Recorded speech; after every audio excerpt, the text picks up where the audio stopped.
What's up, guys? Ruttin and Struttin' Outdoors. It is August the 23rd. Tomorrow is August the 24th. On Friday and then through the weekend is our first ever Tennessee velvet bow hunt. We are allowed to bow hunt on private land, buck only, first time ever in the state of Tennessee. They have allotted us to try to get some of us our very first buck in velvet. Some people are opposed to it. They think it's too hot. They think the deer should grow to its potential. And I respect their opinions and their ideas and what they think. But for me, I think it's a great opportunity to take a good mature buck in velvet. And so what I did is went and pulled my trail cameras that I've had up for a few weeks and actually got some pictures of some deer. And so I kind of want to show you guys what I've got. There's two bucks on here that I'm definitely targeting. I've got several bucks, but there's two that I'm targeting. So come take a look at these deer. There's a couple deer. Really good buck at 11:30 at night passing through. There's small bucks. Here's one of the bucks right here that I'm wanting to take. As you can tell, he's there at 6:42 a.m. He's a really nice tall, looks like a good tall mature buck, belly sagging a lot, so hopefully he'll be one of the ones that gives me an opportunity. A couple smaller bucks. As you can tell, most of these pictures are around 6:30 to 6:45 a.m.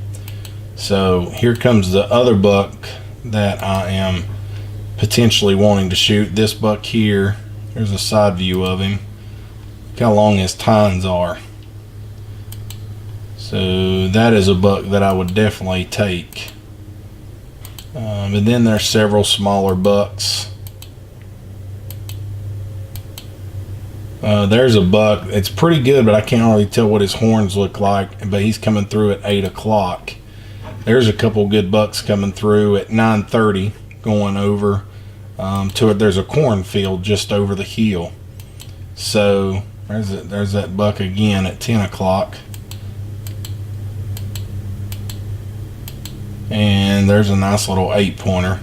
Looks like a pretty decent buck. So what I'm gonna do is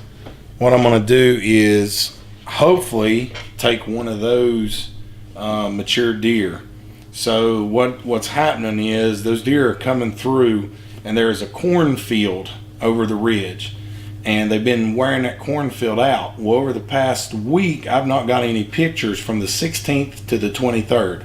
That's 7 days, of course. And what I think's happened, we've had a lot of rain, and it's been really hot and muggy, and I don't think the deer have wanted to move. But as of last night, the temperature has changed. This morning I got up, it was 54 degrees.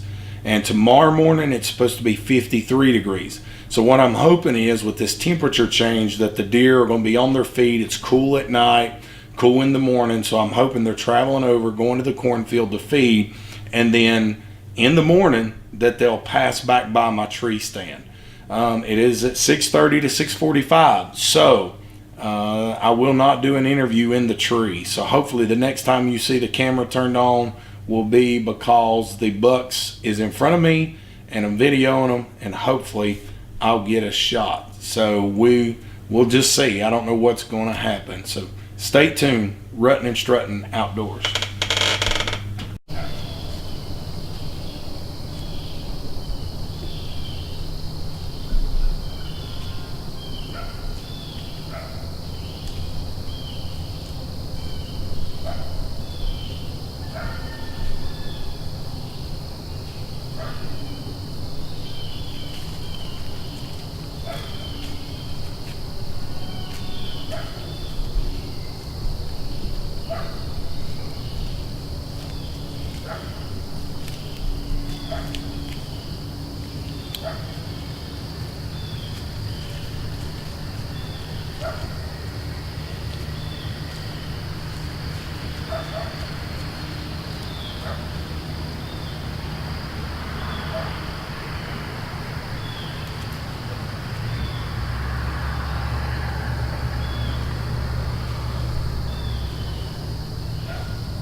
I cannot believe that just happened.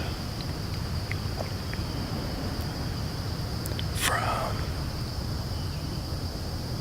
7 o'clock to just then, those deer were just in here.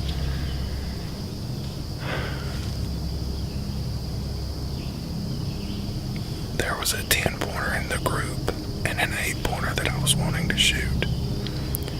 I had them at 32 yards, and I had 2 smaller bucks right in front of me that had evidently saw me move the camera or do something, and I couldn't move. So I lose sight of them, and about 40 minutes goes by, and I look, and I see some does down to my right behind me. And so I'm watching them, and then all of a sudden back behind them I see horns, and those bucks are feeding behind the does right there. There's a driveway that goes to a house, and they were feeding in that junk that I just walked in on. Never was spooked or anything. So they mess around, I lose sight of them, and all of a sudden a car comes down that driveway, and when a car comes down that driveway, I hear the deer run and get my bow, and they run. I turn the camera on, and there's 3 does right below me, what they smelt, they knew something wasn't right. They started high-stepping on alert. The 8-pointer now is at 25 yards. The doe's standing there looking, not at me, but she's looking. If I was to draw my bow, she's gonna bust me. So the buck walks up and gets out of a shooting lane and behind some junk. And then they walk off. And then something happens. They run down the hill. And I range him and he's at 47 yards. And so I decide to shoot him. And it looks like to me when I replayed the video back that he ducked my arrow. So I don't know. We'll just have to see. Man.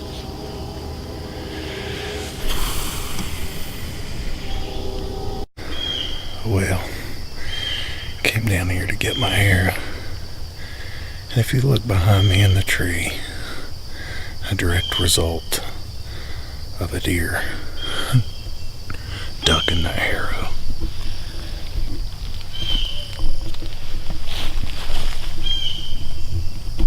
That thing is dead center. The deer was standing there. Well, I guess we'll come back in here in the morning. I hope that it didn't spook those deer too bad. Like I said, there's a cornfield over the ridge, so hopefully they'll feed there tonight and make their way back to me in the morning. It's just the way it goes. Exciting but frustrating. Stay tuned. Ruttin and Struttin' Outdoors.